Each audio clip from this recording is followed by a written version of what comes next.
Cheikh Anta Diop, c'est un gars même qui a nui au peuple aborigène en Afrique. Parce que c'est lui qui a tout confondu.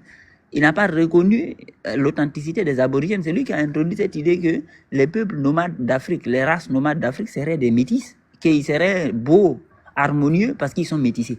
Ouais, non, c'est lui qui a introduit cette idée que le vrai Africain, en fait, l'aborigène de l'Afrique serait quelqu'un qui de moche à une tête de singe. Ouais, non, c'est lui qui a introduit cette idée. Ouais, ils ont cette idée que oui, ils ont inventé cette histoire de Lucie là, que Lucie ressemblait à un singe, que c'était un singe qui savait marcher, n'est-ce pas?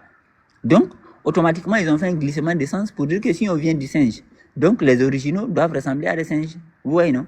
Donc, automatiquement, les gars se sont mis à dire, donc, les vrais originaux de l'Afrique, c'est des gars qui sont moches, c'est des gars qui ont des têtes de babouins. Ouais, non? Les gars qui ont des têtes de babouins, ce sont eux, les vrais Africains, les vrais aborigènes anciens. Alors que c'est faux, en fait. L'homme originel était harmonieux et beau par nature. Tout ce que le bon Dieu a créé est beau et harmonieux.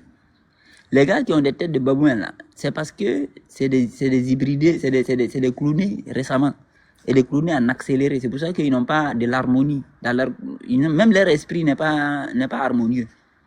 C'est pour ça que vous voyez les pratiques tordues en Afrique là. C'est-à-dire que voilà, des gens, quand vous parlez avec eux, vous vous rendez compte qu'il y a un retard mental inouï. Vous vous demandez, est-ce que ces gens-là, ça tourne bien dans leur tête? C'est des cloonés.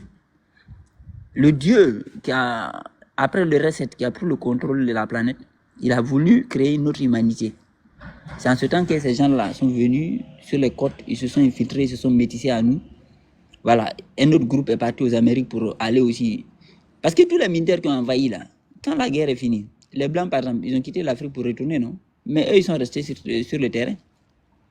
Ils ne sont pas partis. Ils sont restés là. Ils ont enlevé leur tenue de militaires. Voilà. Les gars là, quand ils sont venus nous envahir, quand la guerre est finie, ça c'est les militaires coloniaux. Quand la guerre est finie, les Blancs, ils sont rentrés. Mais eux, ils ont enlevé